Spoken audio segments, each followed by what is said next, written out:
그렇게 뭔가가 미래를 생각할 때 불확실할 때 그런 시대를 가리켜서 불확실성의 시대다라고 말하죠. 그 말을 처음 썼던 분은 존 케네스 갈브레이스라고 하는 교수님이 그 말을 썼다고 하는데요. 그분이 세상에 확실한 거 한 가지는 있다라고 그랬어요. 신앙인 같으면 한 번 죽는 것이 확실합니다라고 했겠는데, 그는 학자로서 서로가 원자폭탄을 터뜨리게 된다면 너도 죽고 나도 죽고 지구는 망한다. 이것은 확실할 것이다 라고 했다는 얘기입니다. 여러분, 이처럼 우리가 불확실성 시대를 살아가고 있는 이 시대에는 어느 것 하나 조금 이것은 됐어, 한번 마음을 주고 또 어떤 일이 시작하면 오래도록 유지와 지속성을 갖고 있는 게 그다지 많지 않다는 겁니다. 우리 생활 주변에 있는 몇 가지 것들을 대략 살펴보면 이렇게 볼 수 있겠어요. 자, 여러분, 경제적인 면, 경제가 좋을 때가 있지만 또 지금처럼 여러 가지 복잡한 상황 때문에 어려워졌잖아요. 미국의 경제제재 조치나 또 그 다음에 코로나 바이러스 이 문제 때문에 극도로 지금 경제가 어려워진 상황이 있습니다. 늘 좋은 것만은 아니다. 평화의 문제, 지금 우리가 여러 해 동안 전쟁이 없다고 하지만 언제 또 그럴지 모를 북한의 비대칭 무기라고 해서 전쟁을 자기들이 보편적 무기는 모자라지만 원자폭탄이라든지 이런 걸 가지고 비대칭 전략 무기를 준비해서 위험에 빠뜨리고 미사일을 쏴대고 하는 그런 위험 때문에 여전히 전쟁의 위험은 남아 있습니다. 직업이라고 하는 것, 요즘에 여러분 직업이 중요합니다만 현대사회에 있어서는 앞으로 한 7, 8번의 직업을 바꿔야만 살 수 있을 거다 할 정도로 오래가는 직업이 쉽지가 않다는 말이 있기도 합니다. 산업구조 마찬가지죠. 100년 된 기업이 한순간에 무너지기도 하고 신생기업이 일어서기도 하고 오래 지속하는 기업이 쉽지가 않습니다. 엎치락뒤치락 심하죠. 환경반에 여러분 어떻습니까? 우리가 살아가는 세상이 아마 여기 계신 분들도 불과 몇십 년 전에 비교해서 뭐 이런 세상이 다 됐나 싶을 정도로 모르는 곤충들도 많고 기온도 높아지고 심지어는 이제 한국 땅에서도 열대 과일들이 재배가 되기도 하는, 그리고 학생 때 초등학교 중학교 때 배웠던 동해안 오징어 꼴뚜기 같은 거 찾아보기가 쉽지가 않잖아요. 명태 어디로 다 사라져 버렸어요. 수온이 변화되면서 물고기 다 변해가는 여러 상황들의 변화를 경험하면서 살아가고 있죠. 이런 것처럼 얼마나 크고도 많은 변화 때문에 불안정성이 심하다는 겁니다. 확실한 것이 드문 불확실의 시대를 살아가고 있습니다. 자, 그래서 요즘 사람들은 이전처럼 한번 농사를 짓든 직업을 갖든 평생 직장 이런 것처럼 이런 것들이 없고 안정성 때문에 유동성이 많기 때문에 자연스럽게 따라오는 게 불안감들이죠. 앞으로 어떻게 될지 몰라라는 불안감 속에 살아가고 있다는 겁니다. 특히 요즘같이 경제적인 어려움에다가 이 코로나19라고 하는 이 괴질, 이 바이러스 전염 확산 때문에 사회적 불안감이 많이 커가고 있습니다. 제가 동국기 부임한 일이 이렇게 주일 예배가 적게 나온 적이 처음인 것 같아요. 아마도 많이 그 병에 대한 불안감 때문에 좀 그러지 않았나 생각이 됩니다. 자, 여러분, 이처럼 이런 불안감, 이렇게 마음에 두려움이 있을 때 우리는 어떻게 신앙인으로서 평안한 삶을 살아갈 수 있을까를 하나님 말씀을 통해 함께 생각해 보려고 해요. 자, 오늘 말씀해 보니까 첫째는 아무것도 염려하지 말라고 말씀합니다. 같이 해볼까요? 아무것도 염려하지 맙시다. 네, 오늘 말씀 6절에 보니까 아무것도 염려하지 말고라고 그랬어요. 염려하지 말라, 하나님 말씀이에요. 염려란 말은 이 본문 상황에 보면 나쁜 의미에 관심을 갖는 것으로서 이 세상적인 가치를 추구하느라고 노심초사 걱정 염려하는 것을 말해요. 염려하지 말라. 이 염려라고 하는 것은 많은 경우 사람의 생각이나 마음을 지배해서 여러 가지 상황에 부정적 영향을 주죠. 그래서 이 염려에 대해서 그냥 두지 말고 적극적으로 대처하라라고 말씀하는데, 이 말씀은 염려하지 말라는 거예요. 염려하지 말라. 그래도 염려가 드는데 그래도 염려하지 말래요. 어떻게 하면 염려 않고 살 수 있는지 생각해 보죠. 여러분이 염려하면 머리카락 색깔이 하나가 바뀝니까? 안 바뀝니까? 키가 조금이라도 자랍니까? 안 자랍니까? 걱정이 많고 염려가 많으면 뼈가 상해요. 더 건강에 해로울 뿐입니다. 머리카락 하나 바뀌지 않고 키가 자라잖아요. 문제가 해결되는 건 없다는 겁니다. 또한 그런가 하면 우리가 많이 염려하고 있는 그런 일들이 실제적인 상황 속에서는 그다지 많이 일어나지 않는데요. 이 염려에 대한 문제를 연구했던 어니 젤린스키라고 하는 분의 연구에 따르면 걱정의 40%는 현실 속에서 거의 일어나지 않는데요. 40%는 안 일어난대요. 그리고 30%는 이미 과거에 일어났던 것을 자꾸 떠올리면서 걱정을 하고 있어요. 70%는 벌써 우리에게서 멀어졌습니다. 그런가 하면 걱정의 22%는 사소한 고민이래요. 그다지 뭐 걱정 많이 할 필요도 없는 거예요. 그 작은 일 가지고 너무 이렇게 확대해서 걱정하고 염려하는 것들이에요. 그러고 보면은 92%는 그다지 염려할 것이 못 된다는 거죠. 그런가 하면 4%는 염려를 해도 별 수가 없어요. 이를테면 하늘에서 만약에 별 떨어져가지고 뒤통수 맞으면 나 죽을 건데, 걸어가다가 나는 잘 가는데 이상한 자동차가 들이받으면 나 죽을 수 있을 건데, 그렇게 하면 문 밖에도 못 나가요. 그런 어떻게 해볼 수 없는 것이 4%가 있대요. 나머지 4%가 남아있어요. 그것은 우리가 걱정하고 염려하듯이 관심 두고 신경 써서 대처하면 해결해 볼 만한 그런 것들이 있다. 결국은 우리가 한 4% 정도 가지고 이쪽 저쪽 어떻게 해보는 거지, 나머지 96%는 어찌 해볼 수 없는 거기 때문에 그다지 별로 걱정할 필요는 없다라는 것입니다. 여러분, 살다 보면 우리가 많은 경우 불안과 걱정, 염려 때문에 시간을 빼앗기고 마음 빼앗기고 에너지, 우리 힘이, 그리고 의지나 어떤 열정, 의욕들이 많이 상실되어지고 손해를 보는 경우가 여러분 많이 있지 않습니까? 많이 있어요. 영국의 총리를 역임했던 처칠이라고 하는 분의 한 이야기, 어떤 노인이 죽기 전에 남긴 말, 그분이 우리가 인생에서 얼마나 걱정과 염려가 쓸데없는지에 대해서 이렇게 말을 들려주고 있습니다. 나는 평생 많은 걱정거리를 안고 살았지만 걱정했던 일의 대부분은 실제로 발생하지 않았다. 말하자면 평생 아무 쓸모없는 생각으로 산 셈이다. 내가 인생을 살면서 가장 후회되는 일은 걱정 때문에 내가 하고 싶은 것들을 스스로 막으며 산 것이다. 그다지 일어나지도 않고 실제가 되지도 않고 어찌 해볼 수 없는 그런 것들, 공연히 걱정해서 꼭 해야 될 일들 위축돼 가지고 못해. 오늘 같은 경우도 많은 경우 그러면서 나 주일 예배 안 빠져야 되는데 몇십 년 빠진 적이 없는데 그래도 혹시 몰라, 병 걸릴지 모르니까 안 나가야지. 혹시 그런 분이 계셨다면 꼭 하고 싶은 것을 못한 거예요. 뭔가 가정 안에서 해야 될 급한 일이 있음에도 불구하고 혹시 그럴지 몰라 염려와 걱정이 너무 커서 하지 못하는 경우가 있다. 때가 지나온다면 후회가 되죠. 괜히 그랬네. 그럴 것까지는 없었는데, 이게 바로 쓸데없는 걱정이다라고 하는 거예요. 일어나지도 않을 일이나 우리가 할 수 없는 것들에 대한 걱정을 내려놓으라는 얘기예요. 여러분, 그런 걱정을 내려놓으시고 염려하지 마시기 바랍니다. 염려에서 해결되면 염려하세요. 그러나 소용없대잖아요. 하지 말자는 거죠. 하지 말자요. 할 수 없는 것들 행한 후에 의도적인 할 수 있는 것들은 우리가 한 데까지 해보고 의도적으로 평안을 추구하려고 걱정 염려거리를 떨쳐내는 것이 우리가 해야 될 일이라고 하는 겁니다. 이를테면 오늘 지금 많은 분들이 마스크를 착용하고 예배를 드립니다. 가능해요. 좋아요. 좋습니다. 또 손소독제 사용하는 거예요. 일반적으로 여러분, 이 코로나 바이러스인지 독감도 다 코로나 바이러스거든요. 코로나 몇 번이냐가 분인지 독감 같은 거 다 바이러스예요. 그런데 거기는 백신이라고 하는 약이 준비되어 있으니까 그렇잖아요. 뭐 여러분, 우리가 1월 초 2월까지인가도 미국에서는 뭐 12,000명도 훨씬 더 죽었다고 하니까 그 이후에는 2만 명이 죽었는지 알 수는 없어요. 독감이 그렇게 많이 죽었어요. 코로나 바이러스가 대단한 것 같지만 아직 그 정도는 아닌데, 불안감이 있는 것은 확산될 때 적절한 아직 백신이라는 치료약이 없기 때문에 그런 거예요. 초기 대처 잘하면 별로 죽지 않아요. 거의 안 죽습니다. 거의 안 죽어요. 대신 조심은 하되 너무 걱정이나 불안해하지는 말라는 얘기입니다. 마스크 착용하면 비말이라고 침이 튀겨서, 그것이 침이 튀겨도 공중에 튀기는 건 상관없어요.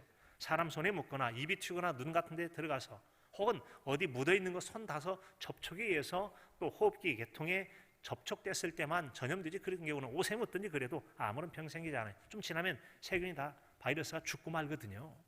그래서 요즘 같은 경우 마스크 착용하는 것 적절하게 잘한다 할 수 있어요.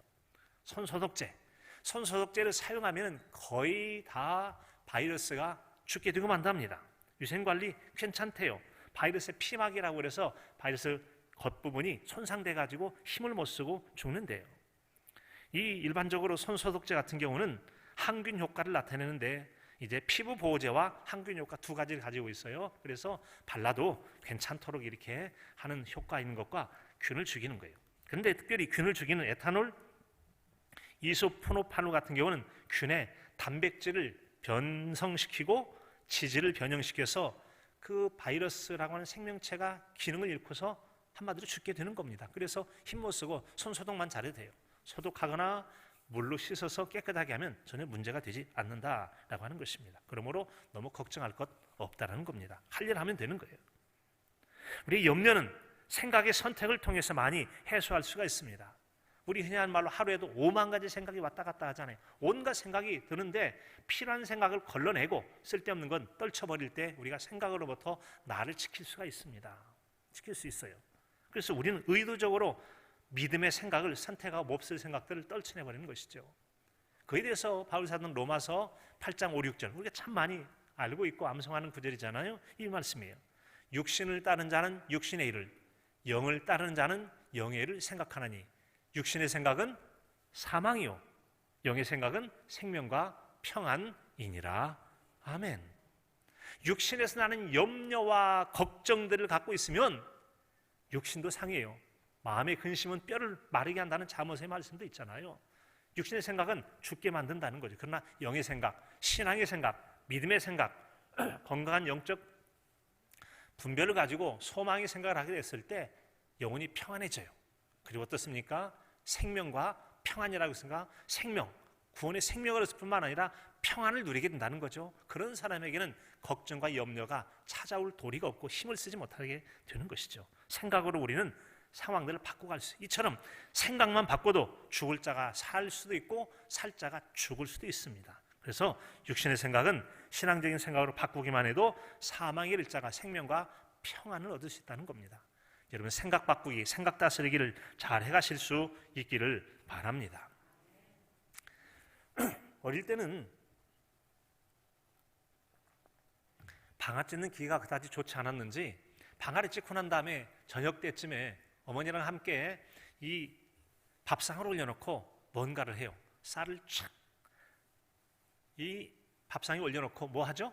이렇게 해가면서 뉘가 있네, 뉘 골라내고 하다가 또 뉘 골라내고 뉘 있으면 뉘 골라내고. 뉘라고 하는 것은 벽실을 방아를 쪘는데 껍질이 벗어지지 않고 도정이 되지 않은 껍질을 가지고 있는 벽시, 그대로 남아있는 벽시, 쌀에 섞여있는 벽시를 뉘라고 해요. 뉘를 골라냈던 기억이 있습니다. 우리 생각 속에서 뉘를 골라내듯이 그건 남아있어도 밥이 되어도 먹기 불편하거든요. 우리 생각으로 적절하지 못한 생각 가지고 있으면 불편해요. 골라내는 것, 이건 우리가 할 작업이라고 하는 거예요. 이처럼 우리는 적극적으로 우리의 마음과 생각 속에 평안을 깨트리는 불안이나 두려움들을 몰아내고 골라내고 선택해서 여러분들 애쓰고 수고한 만큼 또 믿음의 크기만큼 두려움의 짐을 벗고 평안과 안식의 복을 누리기를 간절함으로 축복합니다. 두 번째로는 감사하는 마음으로 하나님께 기도하자는 겁니다. 같이 해볼까요? 감사하는 마음으로 하나님께 기도합시다. 네, 오늘 말씀 보니까 아무것도 염려하지 말고 다만 모든 일에 기도와 간구로 너희 구할 것을 감사함으로 하나님께 아뢰라 라고 말했습니다. 하나님께 아뢰라. 이 바울 사도는 염려를 치유하는 유일한 방법은 바로 하나님께 기도 드리는 거라고 그랬어요. 기도를 드린다. 그 기도가 감사의 기도죠. 하나님께 맡겨버리고 편하게 쉬라고 하는 겁니다. 어떤 분이 무거운 짐을 가지고 가요. 아이고, 무거운 짐 가지느라 고생이 많으시네요. 제가 차를 태워드릴게요. 함께 타고 갑시다. 차 탔으면 짐을 내려놓으면 돼요. 차가 알아서 옮겨줘요. 그런데 차를 타고서도 그 짐을 머리고 있거나 어깨에 메고 있다면 어떻게 되는 거죠? 쉬지 못하는 거잖아요. 이게 바로 염려라는 겁니다. 하나님, 제가 이런 염려에 있습니다. 제가 어찌 할 수가 없어 하나님께 맡기오니 받아주세요 하고 넘겨드리고, 하나님 맡겼으니까 저 쉴래요 하고 쉬어. 이게 바로 맡김과 쉼이라는 겁니다. 여러분, 하나님께 맡길 건 기도를 맡겨버리고 좀 쉼 좀 누리실 수 있기를 바랍니다. 흔히 하는 말로 걱정도 팔자 소간이라고. 하여튼 모든 것을 걱정을 가지고 사는 사람이 안타까운 거죠. 하나님은 그렇게 믿음 없는 생활 기뻐하지 않아요. 맡겼으면 쉬라. 이게 믿음이 좋은 거예요. 평안하게 쉬는 게 하나님께서 바라는 믿음이라는 거예요. 베드로전서 5장 7절의 말씀입니다. 너희 염려를 다 주께 맡겨버리라. 이는 그가 너희를 돌보심이라. 염려를 맡겨놓으면 하나님께 염려를 잘 돌봐주신대요. 염려 없이 살도록 지켜주신대요. 그러니까 맡겨놓고 난 다음에는 걱정 말아요. 가방 맡겨놓고 놀면 가방 없이 좀 놀듯이 염려 맡겼으면 쉬어요. 쉬라는 겁니다. 이게 바로 하나님 지켜주실 믿음이라는 겁니다. 하나님께 기도를 드리면서 불안과 염려를 내려놓지 못한 채로 기도하는 경우가 있어요. 건강하지 못한 기도예요. 그런 의심하거나 염려를 가진 기도는 하나님께 기도드려도 응답받기가 매우 어려울 수가 있습니다. 하나님께서 바라는 기도가 아니기 때문에 그런 거예요. 기도는 이렇게 해요. 성경적인 건강 기도죠. 디모데전서 2장 1절, 2절, 3절에 보면 이렇게 말씀합니다. 그러므로 내가 첫째로 권하노니 모든 사람을 위하여 간구와 기도와 도구와 감사를 하되 임금들과 높은 지위에 있는 모든 사람들을 위하여 하라. 이는 우리가 모든 경건과 단정함으로 고요하고 평안한 생활을 하려 함이라. 이것이 우리 구주 하나님 앞에 선하고 받으실 만한 것이니. 아멘.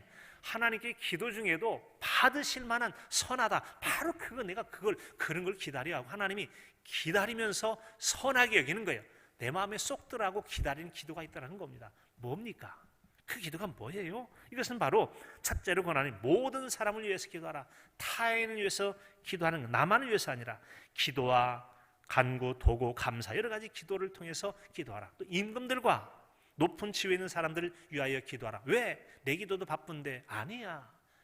지휘자, 높은 사람들 위해서 기도하라. 대통령 위해서 기도하고 도지사나 또 시장 또 우리가 읍면동장 또 국회의원 등등등 여러 책임 맡은 분들 위해서 기도하라. 목회자를 위해서 기도하고 장로님을 위해서 기도하십시오. 왜 기도가 필요합니까? 대통령으로 만나면 어떤 정치를 하냐에 따라서 백성이 편할 수도 있고 갈등이 빠질 수도 있잖아요. 그래서 그들을 위해서 기도해서 그들이 살아간다는 것은 곧 우리에게 평안을 불어오는 복이 메아리로 은혜의 메아리로 되돌아오기 때문에 그들을 위해서 기도하라라는 그런 말씀이에요. 에베소 1장 18절에도 말씀합니다. 모든 기도와 간구를 하되 항상 성령 안에서 기도하고 이를 위하여 깨어 구하기를 항상 힘쓰며 여러 성도들을 위하여 기도하라. 여러 타인을 위해서도 기도하라는 겁니다. 그런데 성령 안에서 기도하라. 육신의 정욕과 그런 마음 가지고 하지 말고 그리고 깨어서 기도하라. 정신 번쩍 차리고 기도해요. 믿음 안에서 제대로 기도하라. 그렇게 기도하라는 거죠. 이렇게 성령 안에 기도할 때 이런 기도를 하나님께서 기뻐하시고 받으신다라는 겁니다. 하나님께 받으실 만한 건강한 기도하시고 응답의 은혜가 풍성하시기를 축복합니다. 우리 모두 여러분 하나님 앞에 선하고 받으실 만한 것, 선한 것, 고요와 평안한 중에 기도하라고 하셨고 항상 기도에 힘쓰라 하신 이 말씀들을 우리가 기억하며 살 필요가 있습니다. 우리의 기도는 감사의 기도해야 됩니다. 성령 안에 드린 기도해야 되고 나만을 위한 기도가 아니라 다른 사람들 위하여 기도 드리는 것이 하나님 바라시고 기뻐하신 기도라는 겁니다. 그런 기도할 때 하나님께 감사의 기도를 하라고 하셨고 우리가 하나님께 감사를 할 것들이 무한히 많기 때문에 감사의 기도를 드리라고 말씀하신 거예요. 야, 목사님 요즘도 감사할 게 많습니까? 경제가 어렵고 질병이 창궐하고 삶이 위축되어 있고 그런데 이런 때도 감사한가요? 감사할 수 있어요. 얼마든지 감사할 수 있습니다. 저는 그렇게 생각해 보았어요. 특별히 요즘 두려움을 우리에게 깨닫게 하신 것이 얼마나 감사한지 말이죠. 요즘처럼 이렇게 사람들이 두려워 떨고 말이죠. 이런 게 얼마나 감사한지. 외국 사람들 한국 사람을 놀라는 것 중에 하나가 뭐냐면 외국에서는 한국이 곧 원자폭탄이 떨어지니 미사일이 날아올 것처럼 생각하는데 남한 사람들 눈 하나 깜짝 않고 자기 할 일 다 한다는 거예요. 불안해하지 않아요. 이미 두려움이나 긴장에 대한 면역력이 생긴 게 아니라 생각됩니다. 그런데 이번엔 좀 달라요. 코로나 바이러스 건 때문에서는 여러분 어떻습니까? 지금 마스크 쓰고 예배드리는 꼴을 내가 처음 봤다니까요. 찬양대 안 쓰는 걸 처음 봤어요. 이런 거 제가 부임한 일에 처음 봤어요. 어찌 이런 일이 있단 말입니까? 자, 이처럼 여러분 이런 코로나 바이러스 문제 때문에 코로나19 때문에 큰 도시 백화점 같은 데는 유령 도시처럼 바뀌었어요. 사람이 나다니 않고 사람이 출입이 없어서 오히려 직장인의 직원보다 손님이 더 적대요. 그러니까 무급휴가 쉬라고 다 보내버릴 정도라는 거예요. 꼭 유령 도시로 바뀌어 가는 것 같지 않습니까? 종종 숲속에서 고대 도시를 발견했다. 옛날 도시를 발견했다. 그런 여러분 뉴스도 있지 않습니까? 어떤 전염병 같은 게 두려움으로 생겨서 죽고 사람들이 떠나면 혐오가 되니까 전혀 접근하지 않다 보니까 자연 숲으로 들어가고 수백 년이 지난 다음에 발견돼서 야, 귀한 도시, 고대 도시를 발견했다. 뭐 그런 얘기 있잖아요. 우리가 선교하고 있는 캄보디아라는 나라의 북부 지역에 있는 시엠리페도 그런 게 있어요. 뭐가 있죠? 앙코르왓이라고 하는 거예요. 엄청난 규모의 기가 막히게 잘 짓는 불가사의를 할 정도로 어마어마한 그런 것들이 숲속에 있다. 1800년대에 프랑스의 사람에 의해서 발견된 거잖아요. 이미 있던 건데 왜 그래요? 어마어마한 도시, 한때는 수십만의 사람이 살았지만 다 어디로 사라져 버렸어요. 그 시대와는 다르게 지금은 의술이 발전을 했고 치료를 통해서 초기 진단하고 치료하면 거의 100% 다 치료가 됩니다. 우리 몸에는 하나님께서 스스로 이길 수 있는 조건을 줬기 때문에 약간의 도움만 되면 이겨낼 수 있는 힘을 하나님이 주셨어요. 하나님께 기도하고 도움을 구하면 잘 이겨나가게 될 줄로 믿습니다. 이런 것들에는 감사할 거 아닙니까? 이게 다 감사할 일이라는 거예요. 우리가 이 두려움을 아는 것도 얼마나 감사한지 모르겠어요. 지금 이 코로나19 확진자 우리나라 전체 가운데 80% 정도는 대구 경북 지역에서 나왔습니다. 대부분의 이 사람들은 신천지나 신천지와 관련된 사람들에 의해서 퍼지게 됐습니다. 자, 어떤 신천지 신도 때문에 문제가 됐는데 왜 이런 일이 발생했는지 우리 한 번쯤 살펴볼 필요가 있습니다. 오히려 신천지라는 집단이 얼마나 폐쇄적이고 권위적이고 비신앙적이고 비인격적인지 비상식적인지를 안다는 것, 이것이 온 국민에게 알게 된 것도 한편으로는 감사한 일이라고 저는 생각을 합니다. 정말 문제가 있는 집단으로 알게 된 거예요. 우리는 신천지 교회에 거짓 교회에 빠져서 열심히 추동하는 사람이 돌이켜서 회개하고 교회에 온다면 우리는 믿음의 형제로 받아들일 수 있어야 됩니다.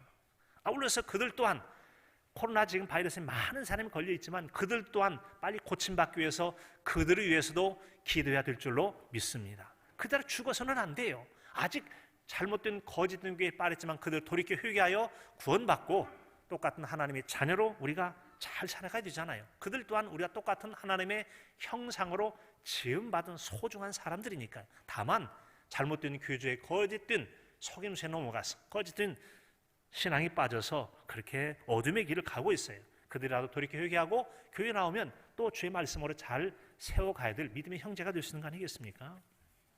이만희 교주가 여러분이 신천지 교인에 의해서 아주 그 당시 70% 이상이 그 신천지인들 때문에 문제가 됐다라고 했을 때 그분이 소위 말하는 여러분 총회장님 특별 편지라고 하는 것을 보냈는데 신천지 관련 앱에 보냈는데 이렇게 말했다 그래요. 근본 병마 사건은 신천지가 급성장됨을 마귀가 보고 이를 저지하고자 일으킨 마귀의 지심으로 안다. 아는 것이 제대로 아는 것 같습니까? 초등학생도 못한 아는 것입니까? 이런 유치한 알고 있다는 거예요. 그래, 여러분 이것은 일종의 이게 마귀 마녀 사냥이나 비슷한 건데요. 신천지 교인 때문에 생긴 질병 확산의 사태를 마귀 때문이라고 얘기했다. 그런 교주의 거짓에 속은 신도들은 빨리 정신 차리고 거짓은 교리에서 벗어나야 됩니다. 거짓은 벗어나야 돼요. 그런 교주에게 또 어리석은 충성을 하느라고 세상 사람에게 질병을 퍼뜨린 죄를 더 이상 져서는 안 될 것입니다. 신앙을 가져도 최소한은 여러분 상식은 가져. 누가 봐도 상식적으로 어느 정도 상식을 가져야 되는 거 아니겠습니까? 하나님의 초월적 능력, 과학의 수준을 뛰어넘는 하나님의 능력은 우리가 인정해야 되지만 이런 상식도 없는 행동들에 의해서는 안 된다라는 겁니다. 이것이 바로 맹신적이고 광신적인 그런 잘못된 신앙이라는 겁니다. 이런 유치한 말을 누가 믿겠어요? 그게 여러분 마귀짓입니까? 마귀짓이에요? 마귀짓이라면 네가 마귀구나, 네가 마귀짓 해가지고 너 때문에 퍼졌다, 이게 소위 말하는 마녀사냥이라. 마녀사냥, 중세기 때 죽였던 마녀사냥이지 않습니까? 14세기 15세기 쭉 했을 때 마녀에 걸리면 사람 불로 태워 죽이는, 그 사람을 죽이고 도마뱀 꼬리 자르다고 자기는 쏙 빠져나가는 이런 행동을 하려고 해요. 이래서는 안 되죠. 그런 사람이 신이나 신의 대리자 말하는 것처럼 믿고 따르는 사람들 얼마나 불쌍하게 짝이 없는 게 신천지 사람입니다. 교주에게 맹종을 하는 잘못된 믿음 때문에 세계적으로 방역 모범국가에 있던 한국, 세계 성공 사례로 한국을 했는데 불과 2, 3일 만에 우려 국가로 전락했어요. 왜 그래요? 신천지 교인 때문에 그러지 않습니까? 왜 그럼 이런 것이 그랬느냐? 자기가 감염된 게 발견되고 하면은 이게 신천지 소속이 밝혀질 것이고 신천지라는 집단이 문제가 생길까 봐, 혹은 병원에 입원하게 되어지면 문제가 될까 봐 이래서 얘기하지 않은 거 아니지 않습니까? 이게 다 문제가 되는 거예요. 자, 이 사회적 혼란, 아주 나쁜 집단 이기주의라고 볼 수가 있습니다. 신천지 탈퇴의 주장에 따르면 출석 인증을 하는 게 되는데요, 인증을 보통 하는 게 아닙니다. 여러 가지 생체 인식기까지 해가지고 그들은 전부 다 출석을 출입해요. 손을 찍든지 눈을 하든지 이렇게 해서 그들을 인식을 하게 되는데요, 확인하는데 교회마다 인증카드, 생체 인식까지 두고 예배 출석을 실시간으로 늘 점검한대요. 3번만 빠지면 탈퇴시켜버린다는. 그러니까 그들은 결석하지 않아요. 이 웬 결석이 이렇게 많아요. 우리 교인들 좀 탈퇴시키면 얼마나 남을지 모르겠네요. 그런데 정말 비양심적이라는 게, 이게 정말 비양심적인 게 뭐냐면, 신천지 측의 교인들이 보낸 내부 공지문에 보면 31번 환자, 대구 신천지 교회에 참석했던 타 지역 교인들 출결 제외시키라고 했답니다. 무슨 얘기입니까? 타 지역에서 왔는데 남원에서 온 사람도 있을지 모르겠어요. 많은 전국 각지 제주도까지 왔다 갔어요. 대구에서 모였는데 그 사람들 이름 다 빼라는 겁니다. 이런 나쁜 거짓을 가르치는 이런 집단이 돼서 이게 제대로 된 집단입니까? 제대로 돼야 어디 지역에서 온 사람을 추적을 해서 그를 통해서 감염을 확산을 막고 빨리 질병을 퇴치하는데 이름을 빼버리면 근거가 없으니까 아니요. 이 원래 신천지는 모략이라는 말을 통해서 거짓말을 공식적으로 가르칩니다. 거짓말을 가르치고 남의 속임과 신천지 집단을 위해서는 거짓말하라 공식적으로 가르치고 있다는 말이에요. 이런 거짓말을 공공연히 가르치고 공공연히 통지면, 그러니까 그들이 자진 신고를 해야 되는데 대구에 있는 어떤 병원에서도 마찬가지죠. 신고를 제때 했으면 괜찮은데 신고를 자기 들통날까 봐, 자기가 신천지라는 게 들통나는 자신감 없고 당당하지 못하니까 그런 것도 있고 조직을 지키기 위해서 그러기도 하고 얼마나 많은 피해를 줬는지. 신천지 이만희 교주는 비겁하고 야만적인 사람이, 야비한 사람이 자기 종교 집단은 쉬라고 그랬어요. 철저하게 자기 종교 집단이 문제가 있다면 그 사람들 치료받을 수 있는 길을 안내하고 적극적으로 치료 대처를 취해야 되죠. 그런데 자기들은 쉬고 일반 교회에 들어가라, 섞어서 다 병을 퍼뜨리라는 얘기입니까? 그리고 정탐하라는 거예요? 이런 나쁜 사람이 지도자로 있는 신천지 집단을 그렇게 믿고 따르는 게 얼마나 불쌍하고 안타깝냐는 겁니다. 여러분, 분별하실 수 있기를 바랍니다. 급성장한 거 마귀가 싫어서 그런 거예요? 그리고 그렇게 해서 집단 지키고 일반 교회나 국가적으로 커다란 피해를 줘야 된단 말이에요? 이런 야만적인, 야비한, 비겁한 그런 집단이 어디에 있냐는 말씀입니까? 우리가 살아가면서 여러분 이런저런 일을 참 많이 보고 있습니다. 질병에 대한, 감염에 대한 두려움, 그렇게 사람들의 활동과 행동을 위축시키는 이 일, 어떤 면에서는 여러분 이 두려움이 영혼과 육체를 동시에 멸할 수 있는 하나님의 존재와 하나님의 심판을 생각하게 한다는 점에서 가치가 있고 의미가 있다고 생각이 되어집니다. 이런 질병이 곧 별로 잘 안 죽는다고 그랬잖아요. 잘 치료받으면 죽지 않습니다. 그러나 철저히 조심하여 너무 두려워하지 말라고 그랬습니다. 그런데 이런 두려움 때문에 하나님에 대한 두려움을 소홀히 했던 것을 깨닫게 한다면 이것이 또한 은혜의 때가 아니고 뭐겠습니까? 질병 감염에 따른 두려움, 궁극적으로 죽을 수도 있을지 모른다, 이런 두려움 때문에 조심하잖아요. 이런 조심함이, 두려움이 하나님께 범죄하면 영원한 죽음, 일시적인 질병 고통이 아니라 영원한 죽을 수도 있은 영원한 둘째 사망, 지옥 심판에 들어가는 것을 생각한다면 이 또한 감사한 일이 아니고 무엇이겠습니까? 우리에겐 여러분 감사할 것들이 참으로 많이 있지만 그 중에 한 가지는 뭐겠어요? 우리가 스스로 기도하지 못할 때 교회도 여러분 타인을 위한 기도하는 방이 있죠. 이웃을 위한 기도에 내가 기도하고 지쳐 잘 못할 때 서로가 서로를 위해서 주님의 사랑을 품고 기도하는 신앙 공동체, 얼마나 감사한 일입니까? 우리가 기도하지 못할 때 성령 하나님께서도 기도해 주실 줄로 믿습니다. 로마서 8장 26절입니다. 이와 같이 성령도 우리의 연약함을 도우시나니 우리는 마땅히 기도할 바를 알지 못하나 오직 성령이 말할 수 없는 탄식으로 우리를 위하여 친히 간구하시느니라. 성령님께서 기도해 주시니 얼마나 감사한 일입니까? 또 예수님도 기도하세요.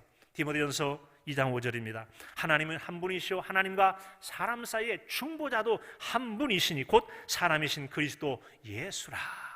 하나님과 우리 사이에 우리 위해서 변호해 주고 기도해 주시는 분, 하나님 보좌 우편에서 지금도 저와 여러분을 위해서 기도해 주시는 분이 우리가 믿는 주님 예수님이신 줄로 믿습니다. 얼마나 감사한 일입니까? 감사한 일이에요. 그래서 우리가 이런저런 일로 세상에서 평안을 잃을 때도 주님 생각하고 성령 생각하고 날 위해 기도하는 성도 생각하면 감사할 것뿐이라는 겁니다. 그래서 우리가 감사한 마음으로, 원망과 불평 대신에 감사의 마음으로 기도하자는 거예요. 그런 감사를 기도드릴 때 하나님께서 영광을 받으실 줄로 믿습니다. 시편 50편 23절입니다. 감사로 제사를 드린 자가 나를 영화롭게 하나니 그 행위를 옳게 하는 자에게 내가 하나님의 구원을 보이리라. 하나님의 건지심을 보이리라. 하나님의 치유하심을 보이리라. 하나님의 해결해 주심을 보게 될 줄로 믿습니다. 세 번째로는 하나님께서 평강으로 마음과 생각을 지켜주실 것을 믿어야 된다는 겁니다. 하나님의 지켜주심을 믿으시기 바랍니다. 같이 볼까요? 하나님께서 평강을 마음과 생각 속에 주시고 지켜주십니다. 아멘.